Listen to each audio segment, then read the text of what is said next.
Pelatih timnas Cina remehkan GBK. Supporter Indonesia siap jadikan GBK neraka untuk mereka yang meremehkan. Hal yang begitu istimewa dari timnas Indonesia yang tidak dimiliki timnas Cina. Simak berita selengkapnya hanya di Raisin Champion. Sebelum kita membahas beritanya lebih lanjut, ada baiknya kita memberikan like ke video ini, karena like itu gratis. Terima kasih atas kesediaan kalian ya.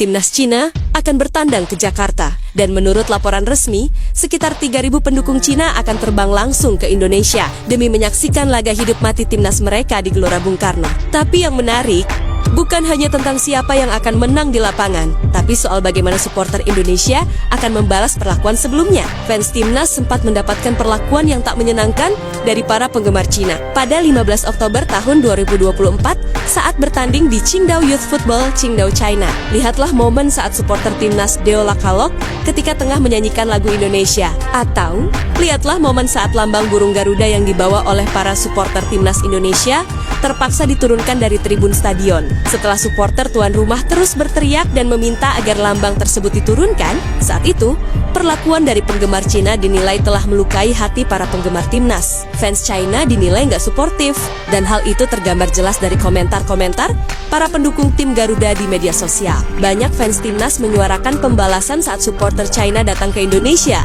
seperti beberapa komentar berikut ini. Cuman mau ngasih saran aja. Pas pertandingan lawan Cina, di GBK putar ulang di layar besar video mereka yang nyuruh nurunin lambang Garuda. Tidak ada bendera Cina di GBK. Titik. Sekarang giliran timnas Cina kita teror seperti Bahrain. Sekarang saat laga bakal dimainkan gantian di Indonesia. Ini adalah giliran dari para supporter Indonesia untuk membalas perlakuan sebelumnya. Sayang, baru-baru ini FIFA telah menjatuhkan sanksi kepada PSSI akibat perilaku diskriminatif sebagai supporter Indonesia saat laga melawan Bahrain pada 25 Maret tahun 2025 di Stadion Utama Gelora Bung Karno. Saat itu, para penggemar dinilai meneriakan rasisme dan itu membuat FIFA memberi sanksi denda sebesar 400 juta rupiah dan pengurangan kapasitas penonton sebesar 15% untuk pertandingan kandang berikutnya melawan China pada 5 Juni tahun 2025. Atau FIFA memberikan opsi agar kursi tersebut dapat diisi oleh komunitas anti-diskriminasi seperti pelajar, keluarga, atau perempuan dengan syarat menampilkan spanduk edukatif bertema. Tapi jelas, pengosongan sebagian tribun berdampak pada berkurangnya dukungan vokal dan koreografi dari kelompok supporter seperti Ultras Garuda dan LA Grande Indonesia. Atmosfer neraka GBK yang biasanya menjadi tekanan bagi tim lawan akan berkurang intensitasnya. GBK tetap jadi neraka dengan teriakan 60.000 penggemar. Meskipun dalam tanda kutip, kita akan kehilangan sedikit keangkeran GBK akibat sanksi dari FIFA. Namun, Stadion Utama Gelora Bung Karno tetap bisa menjadi neraka bagi para pemain Cina dan suporternya, khususnya dalam laga deathmatch kualifikasi Piala Dunia 2026 ini. Pertama, GBK dibangun dengan desain stadion pool tertutup yang memantulkan suara sorakan ke lapangan. Ini meningkatkan intensitas akustik bahkan dari tribun samping. Jadi meski sebagian tribun utara dan selatan kosong, teriakan dari sisi timur dan barat tetap menggelegar dan menggema. Dan faktanya, suara 50.000 orang di GBK bisa terasa seperti 100.000 karena resonansi tribun beton dan atap melengkungnya. Kedua, meski koreo mungkin tak ada, para pemain Cina akan merasakan tekanan psikologis yang tidak hanya datang dari jumlah, tapi dari kualitas emosi supporter. Indonesia dikenal dengan supporter yang militan, yang bisa berteriak 90 menit tanpa henti di stadion. Teriakan kompak saat pemain Cina memegang bola akan saling sahut antar tribun saat serangan Indonesia datang. Dan ini bukan lagi tentang koreografi. Ini tentang ritme emosi massal yang hanya dimiliki stadion seperti GBK. Tanya saja pada Garnacho yang tidak bisa tampil baik di laga kontra Indonesia di GBK tahun lalu. So jelas, meski koreografi belakang gawang ditiadakan, meski kapasitas dikurangi, GBK tetap neraka. Karena yang paling mematikan dari stadion ini bukan kain koreo, tapi suara dan jiwa yang memenuhi setiap sudut tribun. Dan saat para pemain Cina melangkah ke rumput GBK, mereka akan sadar mereka tidak hanya bermain melawan 11 pemain, Tapi melawan satu bangsa yang tidak pernah diam, Erick Thohir serukan nomor rasis. Melihat timnya baru saja dikenai sanksi FIFA akibat tindakan sebagai supporter yang rasis di laga kontra Bahrain. Jelang laga kontra Cina, Ketua Umum PSSI Erick Thohir secara tegas mengimbau supporter Indonesia untuk tidak melakukan tindakan rasis atau xenofobia. PSSI ingin supporter timnas menunjukkan bahwa Indonesia adalah tuan rumah yang berbudaya, berkelas, dan cerdas. Menjaga semangat sportivitas di tengah tensi tinggi laga. Sebagai info, jika ada kejadian serupa lawan Cina, resikonya Indonesia bisa dihukum bermain tanpa penonton di laga selanjutnya saat main di GBK. Atau mungkin sanksi finansial yang lebih berat. Tapi yang pasti, reputasi Indonesia tercoreng di mata dunia. Dan itu akan menyulitkan Indonesia jika ingin menang. Tim nasional Cina sendiri, tim yang sudah sangat melekat di hati para penggemar sepak bola tanah air. Pasalnya saat away ke Cina, kita diperlakukan seperti seenaknya mereka aja. Dimana dari Jojo hari sebelum laga, udah kelihatan niat busuknya dulu. Mulai dari memindahkan venue pertandingan ke Qingdao, hingga tidak niat menyediakan berbagai fasilitas. Dan saat leg pertama tiba, ketika itu timnas banner-banner seperti ditunjang dengan fasilitas seadanya. Lebih parahnya lagi, fans Garuda yang away ke Qingdao Stadium juga mendapatkan perlakuan yang tak senonoh dengan tidak boleh membuka panduk. Bener, bahkan bendera merah putih sekalipun nggak boleh cuy. Ya, terlepas dari hasil laganya yang mengecewakan, tapi letak kekesalan supporter adalah pada perlakuan tuan rumah yang kurang menyambut kedatangan tamu. Dan kini giliran mereka yang datang ke Indonesia untuk menjalankan laga. Home terakhir timnas Indonesia di round 3 kualifikasi Piala Dunia ke-2026. Pada 5 Juni besok, ketika malam lebaran, kita bakal jadi tuan rumah. Fans sudah penuh dengan sedikit amarah. Tapi ada pembatasan hingga pemantauan dari FIFA dan AFC. Maka dari itu, jalan terbaik adalah memberikan dukungan penuh lewat kreativitas seperti banner, koreo, maupun tifo. Jangan sampai terjadi siulan atau teriakan yang menyinggung, mengingat kita masih dalam tahap diawasi FIFA. Sementara dari pihak federasi tetap ingin memberikan yang terbaik buat tim tamu. Gak ada yang dibeda-bedukan dari tim tamu-tamu sebelumnya. Cina pun tetap akan jauh lebih nyaman selama di Indonesia. Garuda terbang tinggi, menembus awan biru, jauh lihat di sana. Kita kan bertemu di mewarang angin kencang. Tak pernah Allah terbang. Yap, terbukti semenjak kehadiran seluruh skuad Cina, mereka langsung mendapatkan kawalan khusus agar lebih aman. Mendarat di Bandara Internasional Soekarno-Hatta pada jam 11 malam waktu Indonesia Barat. Mereka langsung bergegas menuju hotel. Selama di bandara, tidak banyak sambutan dari penggemar Indonesia, mengingat jam penunjukan pukul tengah malam. Meskipun demikian, banyak wartawan yang menunggu dari sore. Pengawasan dari pengawal tetap dilakukan untuk menjaga kenyamanan. Terlihat para pemain Cina pun menggunakan masker semua. Mungkin jaga-jaga karena kasus COVID-19 di Asia Tenggara saat ini sedang naik. Tapi di Indonesia masih belum. Tak lama harus menunggu, tim rombongan Branko Ivankovic langsung menuju hotel. Wang Del dan kawan-kawan langsung dijemput oleh satu unit bus berukuran besar dengan pengawalan satu unit mobil patroli aparat kepolisian. Tapi mencuri perhatian adalah bis yang mereka gunakan, di mana Cina tetap mendapatkan bis yang sama dengan tim tamu lainnya dengan tampilan modifikasi. Desain khusus untuk round 3 kualifikasi Piala Dunia ke-2026. Ya, kalau mau dibandingin dengan bis Cina yang dulu jauh lah. FYI aja nih, Cina sendiri menginap di Hotel de Langham, Jakarta Selatan. Ya hanya sekitar 25 menitan lah menuju GBK. Nggak jauh-jauh amat kayak kita dulu di Qingdao. Dalam rombongan skuad ini sendiri, pelatih Branko Ivankovic membawa total 25 pemain, yang mana 23 diantaranya akan masuk DSP. Sementara 3 lainnya sebagai jaga-jaga. Mereka tetap konsisten dalam menjaga fondasi. Sejumlah nama berpengalaman yang telah lama menjadi tuang punggung tim. Kendali dipercaya untuk membantu gas negara. Di bawah Mr. Gawang, Wang Dele tetap menjadi sosok yang diandalkan dengan segudang pengalaman dan refleks tajamnya.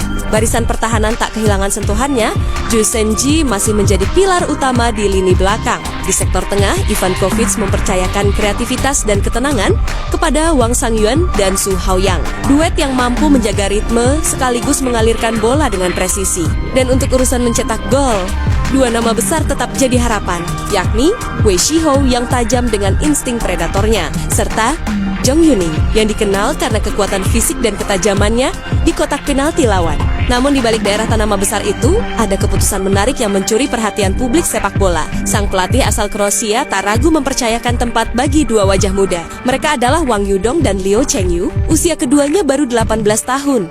Namun performa mereka sudah menyamai bahkan melampaui para seniornya. Wang Yudong menjadi sorotan utama di Sejong FC musim ini dengan torehan 10 gol dan 1 assist dalam 19 pertandingan. Ia menunjukkan ketajamannya sebagai penyerang murni yang haus gol. Pergerakannya tanpa bola dan penyelesaian akhir yang klinis membuat banyak mata meliriknya, termaksud sang pelatih timnas. Sedangkan Liu Chengyu juga tak kalah gemilang bersama Shanghai Sunhua. Ia menjelma sebagai senjata rahasia di lini depan.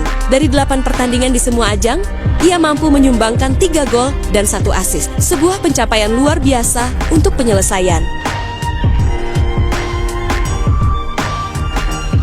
5 Juni tahun 2025 di Gelora Bung Karno, laga Indonesia versus Tiongkok berlangsung. Ini bukan sekadar pertandingan, ini panggung sejarah kecil yang menanti untuk dicatat dalam ingatan kita bersama. Sebab lawan di depan bukan sembarangan. Tiongkok datang dengan kedalaman skuad, kecepatan permainan, dan sejarah panjang mengalahkan Indonesia. Ya, selama ini kita inferior. Bayangkan dari 14 tatap muka, Indonesia menelan 10 kekalahan, termasuk di pertemuan terakhir di Qingdao Oktober lalu. Tapi kali ini, kita punya sesuatu yang mereka tak punya, tribun yang bisa bicara. Gelora Bung Karno bisa bicara, bukan hanya nyanyian, tapi semacam mantra kolektif. Suara ribuan orang yang tak pernah bicara sebelumnya, tak saling kenal, tapi bersatu dalam satu tujuan, menyokong Garuda agar tetap terbang.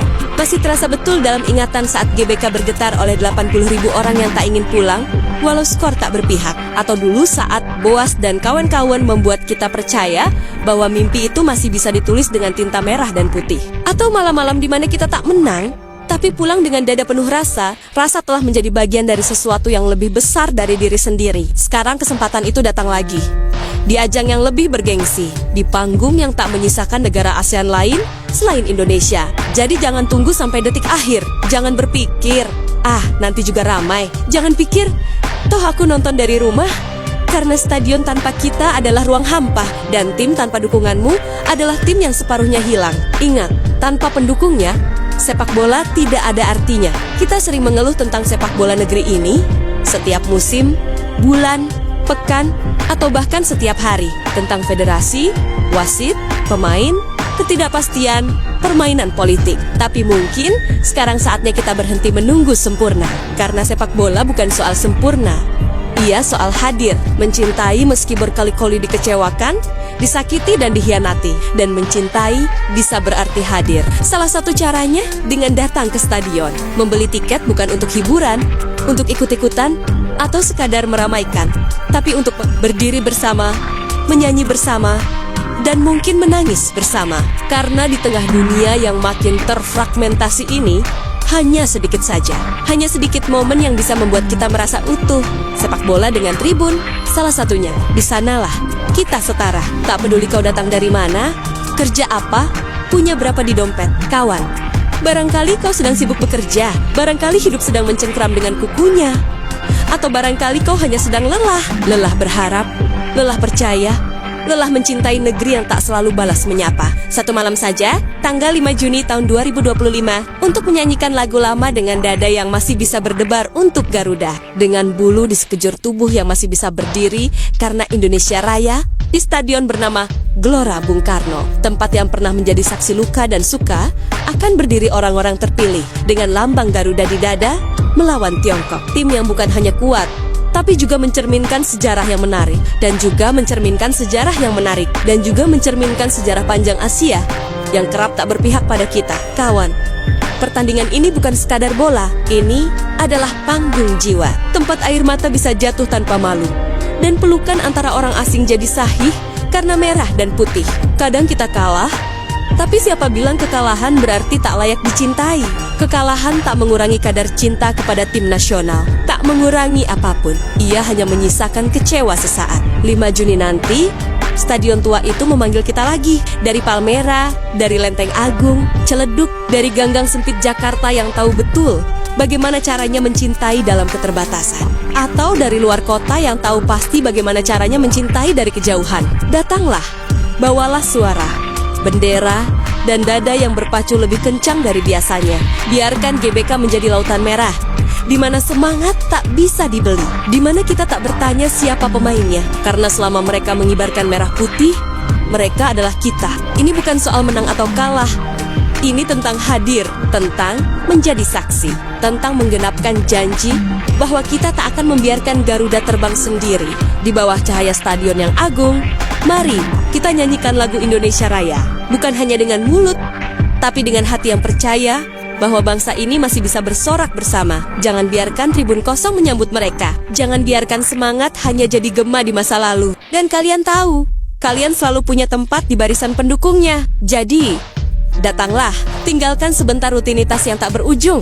Ajak saudaramu, temanmu, ajak hatimu yang mungkin sudah lelah percaya untuk mencobanya lagi. Kalau Garuda akan bertarung, maka kita tak boleh hanya jadi penonton dari kejauhan. Kita harus menjadi sayapnya. Karena tanpa kita, tak ada yang membuat mereka percaya bahwa negeri ini masih bisa berjalan. Dan kita masih bisa bersatu di satu tempat untuk satu tujuan. Datanglah ke stadion, isi tribun.